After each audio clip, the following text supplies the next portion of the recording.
LEGO Star Wars has become a household name in just a little over 20 years. Whether it's you or a friend, somehow you've definitely heard of LEGO Star Wars. But how is this singular LEGO theme able to become so successful in such a short amount of time? Well, today I'll be going over the entire evolution of LEGO Star Wars. Let's go. The year is 1999. At this point, it had been almost 20 years since the last Star Wars movie was released, and fans were in a drought. Then suddenly, in May of that year, it happened. The iconic Star Wars prequels made their first appearance. The Phantom Menace hit the silver screen on May 19th, 1999. This was an insane event that had Star Wars fans everywhere super excited to see their favorite franchise back in action. The interesting part about this, though, is that LEGO had been dropping hints of their famed collab all the way back in January.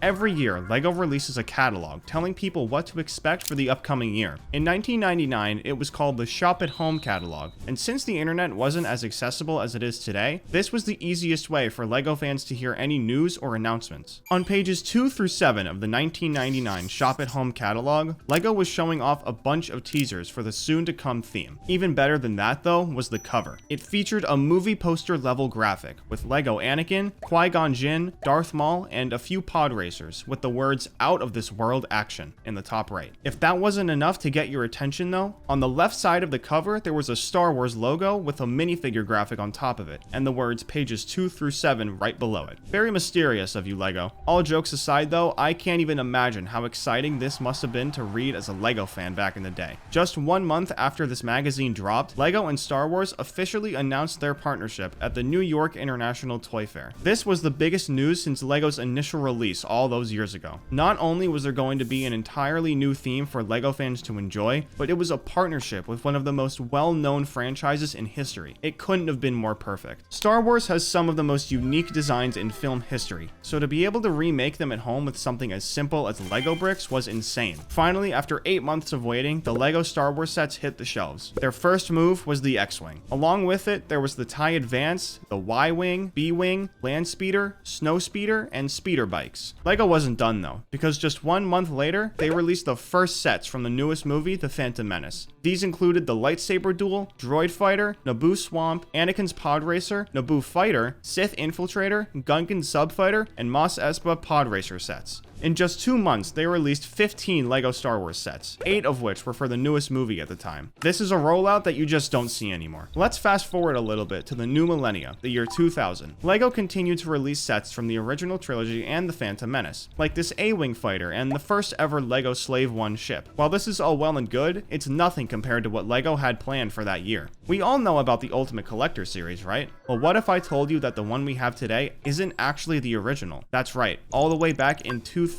LEGO created the Ultimate Collector series specifically for the Star Wars theme. The first sets released under this series were an even better version of the already released X-Wing and TIE Interceptor ships. And just look at how sick they are. With this move, it was clear that LEGO was starting to step up their game, and considering what we know today, there's no denying that fact. If it weren't for Star Wars having an endless amount of ships and characters, LEGO might have actually run into some trouble, because it wasn't until 2002 that the next Star Wars movie was released in theaters. Of course, I'm talking about Episode 2, Attack of the Clones. With this movie, George Lucas continued to expand the world of Star Wars, both in its characters and its locations. In the newest movie, we got to see a more grown-up Anakin Skywalker, along with his master Obi-Wan Kenobi. On their journey, they ended up in some places that were perfect for LEGO, like on Kamino, where we got to see Jango Fett's Slave One instead of Boba's, which was actually released that year. We also got an iconic set straight from the big fight scene on Geonosis. If you ask me, this one deserves to be in the LEGO Hall of Fame. Along with this gem of a LEGO set, there were also 5 more sets from Episode 2 released that year, and 8 more sets released from the original trilogy. LEGO wasn't done making moves that year though. A brand new sub-theme was released under the Star Wars theme. Its name was Star Wars Mini, and I think you can guess what they were dropping under this new edition. 3 sets were released that year under the Mini theme: the Mini TIE Fighter, Mini ATST and Snow Speeder, and the Mini Jedi Starfighter and Slave 1, all of which were under 100 pieces. While they're definitely a little boring compared to the Ultimate Collector series sets, you've got to appreciate the effort LEGO was putting into the Star Wars theme. They wanted to make sure that everyone could get their hands on something from this theme, and in my opinion, the Mini line was the perfect way to do that. But that didn't stop them from dropping more crazy sets. They made a few more additions to the Ultimate Collector series, releasing 3 brand new sets: the Naboo Starfighter, Imperial Star Destroyer, and Jedi Master Master Yoda. At this point, the LEGO Star Wars theme had a plethora of sets to choose from. Whether you wanted something big or small, or something from the original trilogy or the new trilogy, LEGO had you covered. This continued for the next few years until 2005, when LEGO shocked the world once again. On March 29th, 2005, LEGO released the first official LEGO Star Wars game. This is a monumental point in the LEGO Star Wars timeline. As we know today, the LEGO Star Wars games are some of the most popular LEGO games in existence, and if it weren't for this one almost 20 years ago, we may never have gotten them. It wasn't just your typical game though. Since it was based on the Star Wars trilogy, its levels were scenes from the actual movie. The goal was for the player to beat every level and make their way through the movies, but in LEGO form. It was originally only made for Xbox, PlayStation 2, Windows computers, and the Game Boy Advance, but this didn't last very long. In August, a version was made for Macintosh, better known as Apple computers. Then, in October, a version was made for the GameCube. Since the game was received so well, LEGO decided to release LEGO Star Wars 2 in 2006, the original trilogy, a game that only allowed you to play movies 4, 5, and 6. Then finally, in 2007, the best LEGO game of all time changed the world. LEGO Star Wars The Complete Saga was released. The game was meant to be played by 2 people at once, and the nature of the game was very different from what kids were used to at the time. There was no game over screen, meaning that no matter what, you could keep playing it for as long as you wanted. There were also Easter eggs all over this game. If you know anything about LEGO Star Wars, you'll know exactly where I'm going with this. In every level, there were 10 secrets hidden throughout the map. These secrets are called mini kits, and when you collect all 10, you unlock a mini LEGO model for that level. There are a total of 36 levels in the Complete Saga, so in order to unlock every mini build, you need to get 360 mini kits. Now that I think about it, there's no way I got all of those. I think I know how I'll be spending my weekend. These mini kits sound pretty cool, right? Well, actually, they weren't the only secret items in the Complete Saga. Along with those 360 mini kits, there were also these red bricks hidden in each level. They're called power bricks, and you could only ever find one per level. In total, there were 36 of these guys throughout the entire game, but instead of getting in-game collectibles, you got something way cooler. Every time you pick up a power brick, you can make your way to the bar at the cantina and buy literal cheats. I know, it sounds crazy, but it's true. Collecting these red bricks gave you the option to activate cheats. Now, I could go on about this game for hours, but that's not what we're here for. Let's keep things moving and talk about the rest of the LEGO Star Wars timeline. During the fame of these games, LEGO continued to release sets based on the original and prequels trilogies. In 2005, the final episode of the prequels was released, The Revenge of the Sith, and with it came some of the craziest sets for the time. We got a Jedi Starfighter with a hyperdrive booster ring, an ARC 170 fighter, an Old Republic AT-TE Walker, a new and improved Republic gunship, and so many more, all in the span of about 3 years. Don't think they forgot about the Ultimate Collector series though, because in 2008, the most sought after set during that time period hit the shelves. I'm talking about the LEGO Death Star. This absolute beast of a LEGO set came with 3,803 pieces, but that didn't stop people from trying to get their hands on it. If anything, it only made them want it more. Today, the set is worth around $1,000, which is unbelievably high for a set that was so easy to get before its retirement. Seeing as how the Death Star did so well, LEGO decided to turn up the heat, making sets that not only challenged builders, but gave them memories they would never forget. In 2009, they released the Republic gunship with an AT-OT Walker, and even today, this is regarded as one of the best LEGO sets of all time. Oh, and if you thought the price of the Death Star was bad, I hope for your sake that you're not thinking of buying this one. If you wanted to get this set in the current year, you'd have to cough up a minimum of $2,000, and that's not even for a sealed box. If you wanted to get one sealed, you might end up paying upwards of $4,000. Excuse me a minute, I just need to go throw up really quick. $4,000 is an insane amount of money to pay for a LEGO set, especially considering the fact that it retailed for only $250. It's whatever though. Regardless, this is still one of the best LEGO sets ever. I just wish I was the only one who knew that. From there on out, LEGO continued to release sets that were all better than what came before them. Slowing down was not an option, and it's clear to see from everything they've released over the years. We got this insane Super Star Destroyer in 2011, Luke's Red 5 X-Wing in 2013, the Jawas Sandcrawler in 2014, and hundreds of others. But I want to direct your attention to a certain year in particular, 2015. It had been 10 years since the last Star Wars movie, and fans were under the impression that the story wasn't over and more movies would be released at some point in time. Well, on December 18th, 2015, it finally happened. Episode 7, The Force Awakens, released in theaters, and Star Wars fans everywhere were going crazy. Spoiler alert, the movie wasn't that good, and had an insane amount of hype and somehow fell flat on its face. Then the same thing happened again in 2017 with with episode 8, and again in 2019 with episode 9. But in between these sequels, another prequel came out of nowhere, and this one was actually really good. The movie's name is Rogue One, and the sets that got made for it are actually super cool, even though there were only a couple. The big hitters for this movie were Director Krennic's Imperial Shuttle and the TIE Striker sets, both of which were only ever seen in Rogue One. The rest of the stuff that LEGO released for this movie was mostly mini builds, and of course a bunch of minifigures. This movie released in 2016, and even though The Force Awakens had already been out for a year, LEGO wasn't making much for it. If I had to guess, I'd say they were waiting until at least one other sequel released to actually start putting out sets for the new movies, and that's exactly what they did. A lot of these sets look really cool. Like, look at this Kylo Ren's TIE Fighter set, and that's not even the half of it. There's also this First Order Heavy Assault Walker, First Order Star Destroyer, and Kylo Ren shuttle sets, all of which were released from 2017 to 2019. Now, you might be asking yourself, wait a minute, what about all of these crazy sets from the Ultimate Collector series? When did they start getting released? Well, it was actually back in 2017. That year, the most famous LEGO set of the modern era broke the internet. I'm talking about the UCS Millennium Falcon. This absolute beast of a set went unbelievably viral and was selling at a ridiculously high rate. With this, LEGO knew that their idea from way back in 2000 was still good 17 years later. In the coming years, LEGO would drop 8 more sets under the Ultimate Collector series, all of which continued to raise the standards of LEGO Star Wars, including the Razor Crest ship from The Mandalorian, a show about a lone bounty hunter trying to make his way through the galaxy. The show was received very well, so of course LEGO had to make something huge for it. Before I wrap up this video, I want to go over one last milestone in LEGO Star Wars history. In late 2021, there were rumors of another LEGO Star Wars game being released next year. Being an avid LEGO Star Wars fan myself, I thought there was no way this was possible. Well, to my surprise, in April of 2022, LEGO Star Wars The Skywalker Saga released. This was an insane move for both LEGO and Star Wars to pull out back then. It had been years since the last LEGO Star Wars game, so for this to be a real thing was insane. The game was everything it was hyped up to be. It had better graphics, more characters, and more importantly, had all 9 movies available to play all in one game. There was also a DLC that you could buy if you wanted to play Rogue One. Regardless though, this was one of the best things LEGO's done in the last 5 years. I'm super glad they were able to make another LEGO Star Wars game. Okay, I lied. There's one more little milestone I want to cover. It's the Ultimate Collector Series Republic Attack Cruiser. This thing is an absolute unit, and even though it's $850, I honestly might buy it anyway. Fans like myself have been waiting for what feels like forever for LEGO to drop a supersized version of the Republic Attack Cruiser, and we finally got it. It's made up of 5,374 pieces, and it's the latest set released under the Ultimate Collector Series. It dropped late last year, and in my opinion, it was a great way to end off the year. Alright, well, that's gonna do it for this Evolution video. Now, I know I didn't go over every little thing that's ever happened with the Star Wars theme, but if I did that, this video would probably be 10 hours long. Anyways, if you liked the video, be sure to drop a comment, and don't forget to subscribe.